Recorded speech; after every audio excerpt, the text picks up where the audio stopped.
ጊዜው የመጀመሪያው የሥነ ፍጥረት ቀን ነው። ቦታው ደግሞ ዓለመ መላእክት።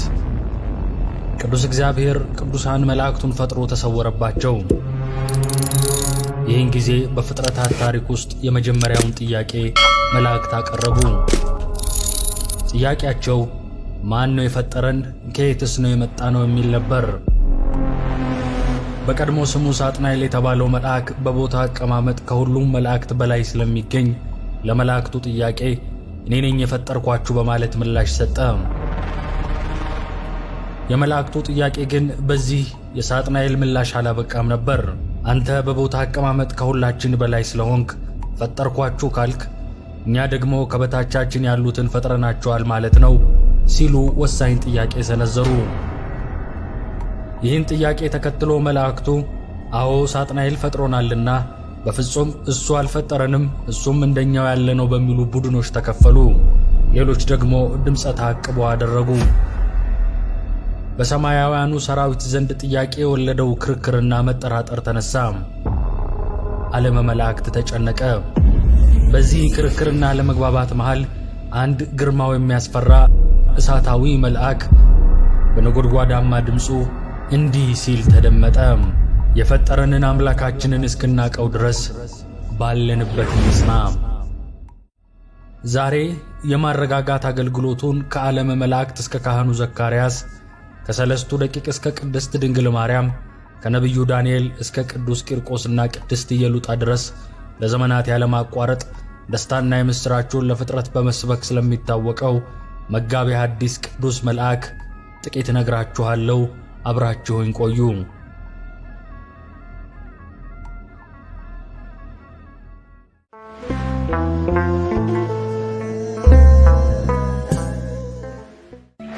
መባ ቴሌቪዥን ኦርቶዶክሳዊ መረጃዎች፣ ስብከትና ዝማሬዎች እንዲሁም መንፈሳዊ መጻሕፍት በከፍተኛ የድምጽና የምስል ጥራት ለቤተ ክርስቲያን ልጆች ለማቅረብ እየሰራ የሚገኝ የኢንተርኔት ቴሌቪዥን ነው። እስካሁን ለእናንተ ለተመልካቾቻችን ባቀረብናቸው ዝግጅቶች ብዙ እንደተማራችሁና እንደተጠቀማችሁ በተለያዩ መገናኛ መንገዶች ሐሳባችሁን ስለገለጻችሁልን ከልብ እናመሰግናለን። ነገር ግን ከቻናላችን ተመልካቾች ውስጥ 81 ከመቶ የምትሆኑት ተመልካቾች ቻናላችንን ሰብስክራይብ እንዳላደረጋችሁ ከዩቲዩብ ያገኘነው መረጃ ያሳያል። መንፈሳዊ መርሃ ግብራትን አዘጋጅቶ ለተመልካቾች ማድረስ የእናንተ የተመልካቾች ቅንነትና ትብብር ካልተጨመረበት እጅግ አድካሚ ሥራ ነው የሚሆነው። የምትወዷቸውን ዝግጅቶች እኛ ወደ እናንተ ስናደርስ እናንተ ደግሞ ቻናሉን ሰብስክራይብ በማድረግና የደወል ምልክቷን በማብራት እንድትተባበሩ እንጠይቃለን። የእግዚአብሔር መልአክ ቅዱስ ገብርኤል የስሙ ትርጓሜ ሰው አምላክ ሆነ፣ አምላክ ሰው ሆነ ማለት ነው። ገብርኤል ሆይ ተመርምሮ ለማይደረስበት ስም አጠራርህ ሰላም እላለሁ። ነገር ግን አምላክ ሰው ሆነ፣ ሰው አምላክ ሆነ ማለትን ይመስላል እንዲል መልካ ቅዱስ ገብርኤል። ቅዱስ ገብርኤል የጌታችን የመድኃኒታችን የኢየሱስ ክርስቶስን መምጣትና ሰው መሆን ለመናገር ተልኮ የምሥራች ዜናን ያበሰረ፣ በዳቢሎስ የተንኰል ወጥመድ ገብተው ለተሰናከሉ ፈጥኖ ለእርዳታ የሚደርስ፣ በጨለማና በሞት ጥላ ውስጥ ለሚኖሩ ሁሉ የብርሃን ፋና ያበራ፣ ሰብአ ሰገልን የመራ ቅዱስ መልአክ ነው። ከቀድሞ ጀምሮ ቅዱሳን ነቢያት ከእግዚአብሔር ተልከው መንፈስ ቅዱስ እንዳናገራቸው ዓለምን ስለማዳን ከጽዮን የሚወጣው ከያዕቆብ በደልን የሚያርቅ ጌታ ይወርዳል ይወለዳል በማለት በየወገናቸውና በየዘመናቸው የተናገሩትን የትንቢት ቃል ያስፈጸመና የምሥራችን ቃል የተናገረ፣ የጨለማ አበጋዝ በሆነ በሰይጣን ተንኰል የእፉኝት መርዝ በሰው ልቦና ውስጥ አድሮ የነበረውን የሐዘን ስሜት ያጠፋ የእግዚአብሔር መልአክ ስሙ ቅዱስ ገብርኤል ይባላል። ቅዱስ ሉቃስ እንደጻፈው መልአኩ ቅዱስ ገብርኤል ሁል ጊዜ ለደስታና ለምሥራች የሚላክ መልአክ ነው። በተለይም ስለ ልደተ ክርስቶስ ለቅድስት ድንግል ማርያም ለመጀመሪያ ጊዜ የምስጋናና የክብር ሰላምታ ያበሰረ በመሆኑ አብሳሬ ትስብት፣ መልአከ ብስራት፣ መጋቤ ሐዲስ ተብሎ ይጠራል።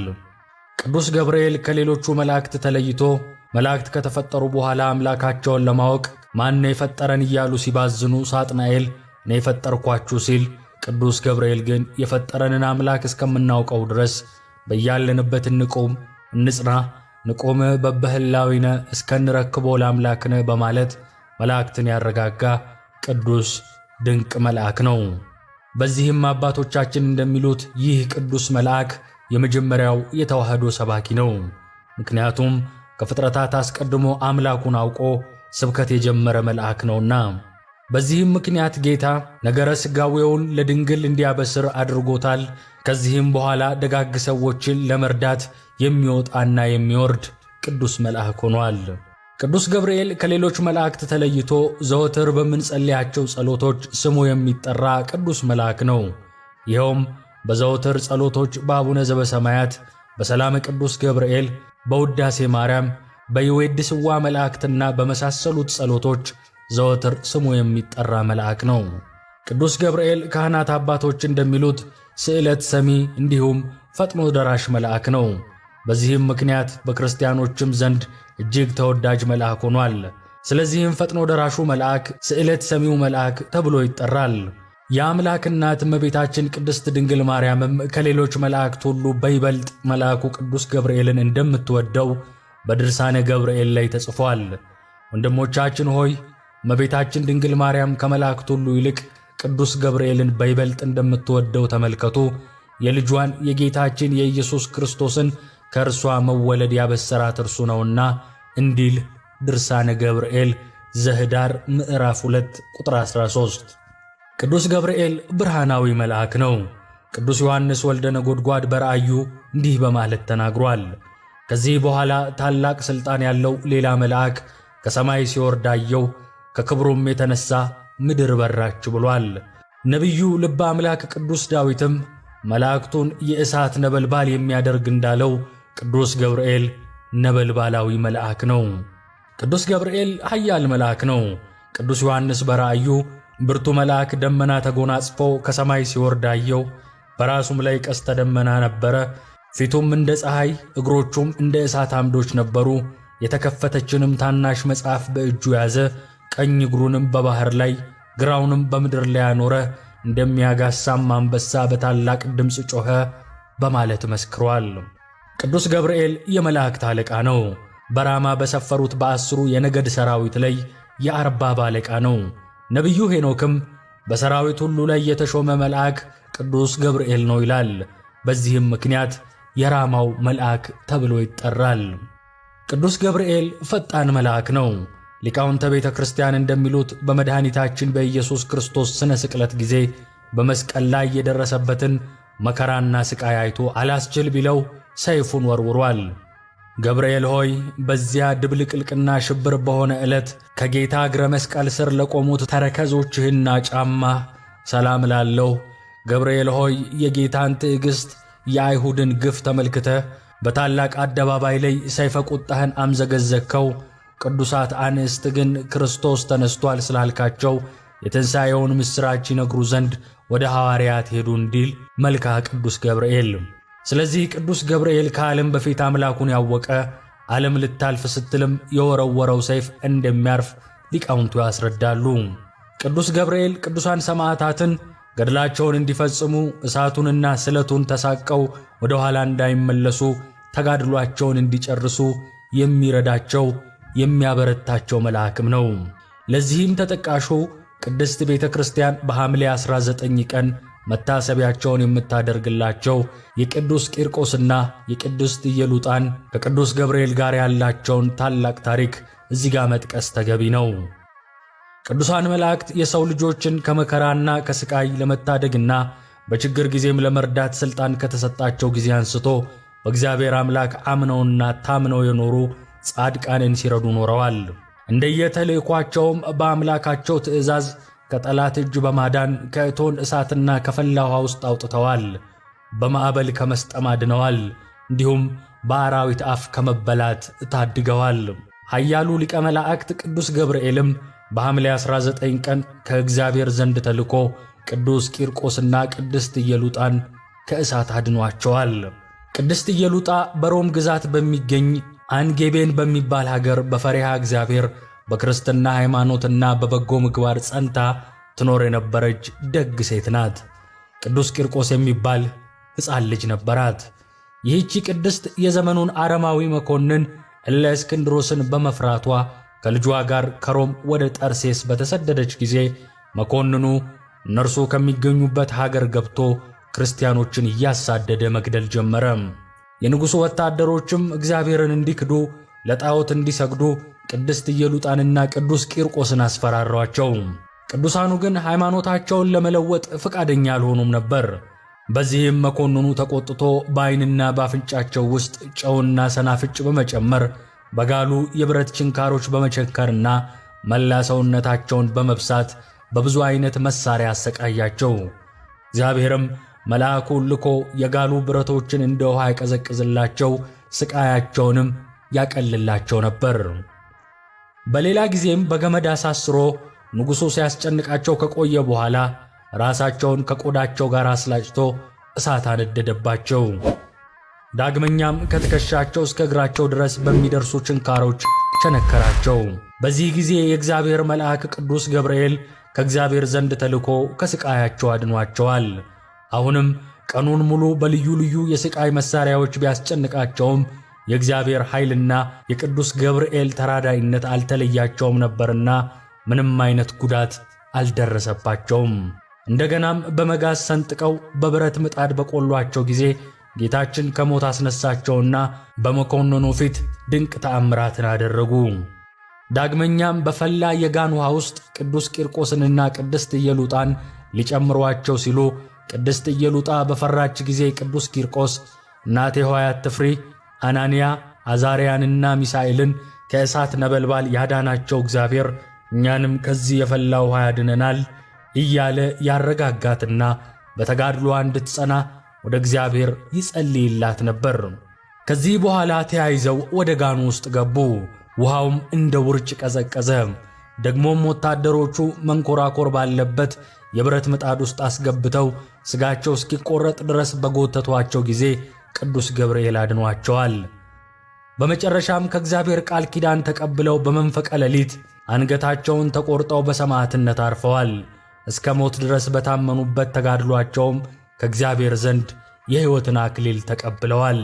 ቅዱስ ቂርቆስና ቅድስት ኢየሉጣ የዚህን ዓለም ጣዕም በመናቅ ሞት ቢሆን ሕይወትም ቢሆን መላእክትም ቢሆኑ ግዛትም ቢሆን ያለውም ቢሆን የሚመጣውም ቢሆን ኃይላትም ቢሆኑ ከፍታም ቢሆን ዝቅታም ቢሆን ልዩ ፍጥረትም ቢሆን በክርስቶስ ኢየሱስ በጌታችን ካለ ከእግዚአብሔር ፍቅር ሊለየን እንዳይችል ተረድቻለሁ በማለት ቅዱስ ጳውሎስ የተናገረውን ቃል በተግባር በማሳየት ለክርስቶስ ፍቅር ሲሉ ራሳቸውን ለመከራና ለሞት አሳልፈው ሰጥተዋል።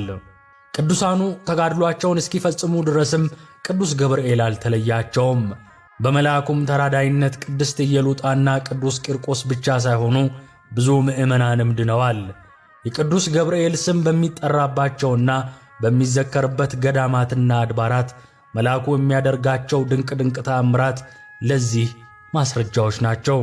ይህም ቅዱሳን መላእክት በእግዚአብሔር ስም መከራ የሚቀበሉ ምዕመናንን ከሞት እንደሚታደጉና ከልዩ ልዩ ደዌ እንደሚፈውሱ የሚያስረዳ ታሪክ ነው።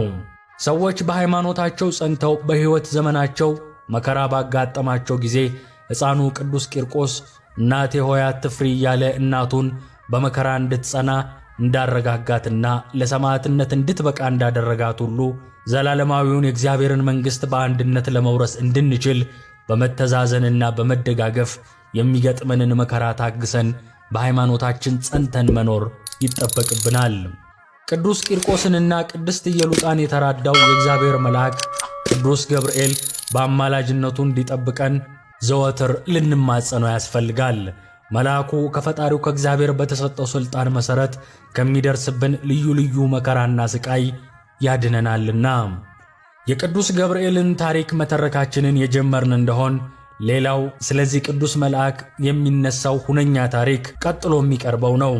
የፋርስ ንጉሥ የነበረው ናቡከደነጾር እግዚአብሔር አምላክ ምድሪቱን ሁሉ ሲያስገዛለት በትዕቢት ተሞልቶ በኃይሌ ያደርጋለሁ፣ በማስተዋል ጥበቤም የአሕዛብን ድንበሮች አርቃለሁ፣ ሀብታቸውንም እዘርፋለሁ፣ የሚቀመጡባቸውንም ከተሞች አናውጣለሁ፣ በእጄም ዓለምን ሁሉ እንደ ወፍ ቤት እሰበስባለሁ፣ እንደ ተተወ እንቁላልም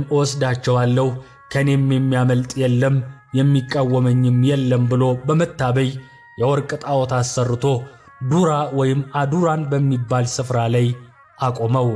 በግዛቱ በልዩ ልዩ የሥልጣን እርከን ላይ ያሉትን ሹማምንትንና ገዢዎችን ሰበሰባቸው። የመለከትና የእምቢልታ፣ የመሰንቆና የክራር፣ የበገናና የዋሽንትን የዘፈንንም ሁሉ ድምፅ በሰማችሁ ጊዜ ወድቃችሁ ንጉሥ ናቡከደነጾር ላቆመው ለወርቁ ምስል ስገዱ፣ ወድቆም ለማይሰግድ በዚያን ጊዜ በሚነድ እሳት እቶን ውስጥ ይጣላል ብሎ አዋጅ አስነገረ። ይህንን አዋጅ የሰሙ የንጉሥ ሹማምንት ሁሉ የመለከቱንና የእምቢልታውን እንዲሁም የዘፈኑን ድምፅ በሰሙ ጊዜ ተደፍተው ለወርቁ ምስል ሰገዱ። በባቢሎን አውራጃዎች ላይ የተሾሙ አዛርያ ወይም ሲድራቅ፣ አናንያ ወይም ሚሳቅ፣ ሚሳኤል ወይም አብድናጎ ግን ንጉሥ ላቆመው ምስል አልሰገዱም። ነገር ሰሪዎች ይህንን ወሬ ለንጉሡ ነገሩት። ንጉሡም እጅግ ተቆጥቶ ወደ እርሱ አስጠራቸው። እርሱ ላቆመው ለወርቅ ምስል ያልሰገዱ እንደሆነ እጅና እግራቸውን ታስረው ወደ እቶኑ እሳት እንደሚጣሉ አስጠነቀቃቸው። ሰለስቱ ደቂቅ ግን ናቡከደነጾር ሆይ በዚህ ነገር እንመስልህ ዘንድ አንፈልግም። ንጉሥ ሆይ እኛ የምናመልከው አምላክ በሰማይ አለ፣ ከሚነደውም ከእሳቱ እቶን ያድነን ዘንድ ይችላል፣ ከእጅህም ያድነናል። ንጉሥ ሆይ ይህም ባይሆን አማልክትህን እንዳናመልክ ላቆምከውም ለወርቁ ምስል እንዳንሰግድለት እወቅ ብለው መለሱለት። የንጉሥ ናቡከደነጾር ቁጣ ከበፊት ይልቅ እጅግ ነደደ። እሳቱንም 7 እጥፍ እንዲያቀጣጥሉትና እነዚህን 3 ብላቴኖች እጅና እግራቸውን አስረው ከነማዕረገ ልብሳቸው ከእቶን እሳት ውስጥ እንዲጨምሯቸው ትእዛዝ አስተላለፈ።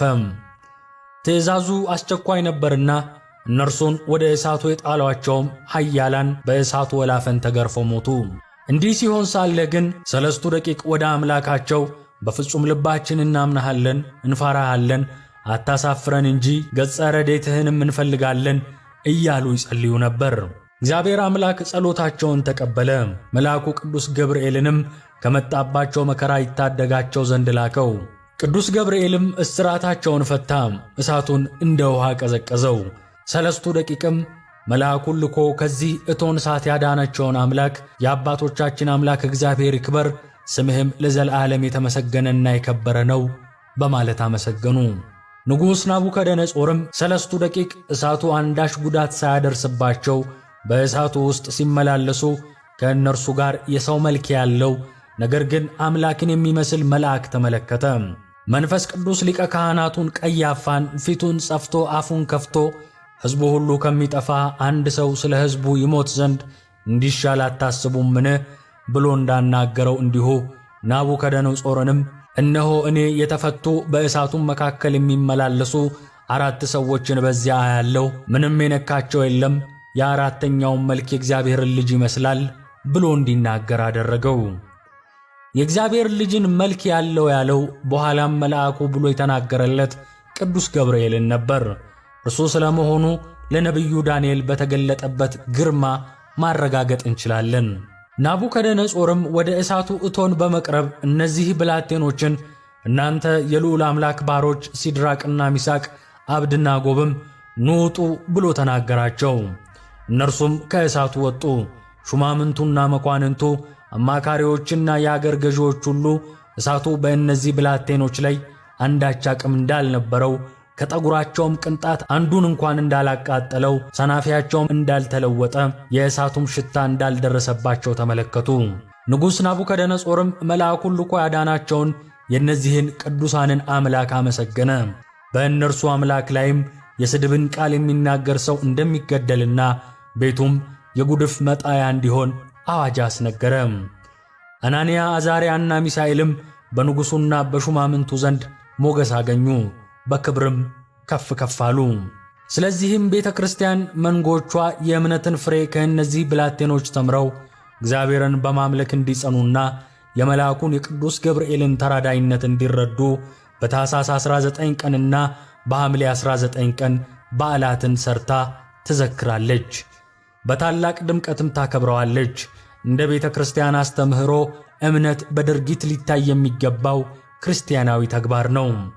በክርስቶስ ኢየሱስ አምናለሁ የሚል ሁሉ ካመነበት ጊዜ አንስቶ ክርስቶስን መስሎ ለመኖር ሊተጋና በዚሁም መንገድ ሊመላለስ ይገባዋል። በሰለስቱ ደቂቅም ሆነ በቅዱስ ቂርቆስና በቅድስት ኢየሉጣ የታየው እምነት በአንድ ጀንበር የተገነባ የእምነት ደረጃ ሳይሆን ከልጅነታቸው ጀምሮ በአንድ እግዚአብሔር ታምነው በቅድስና ሕይወት በመመላለስ የመጣ የእምነት ደረጃ ነው።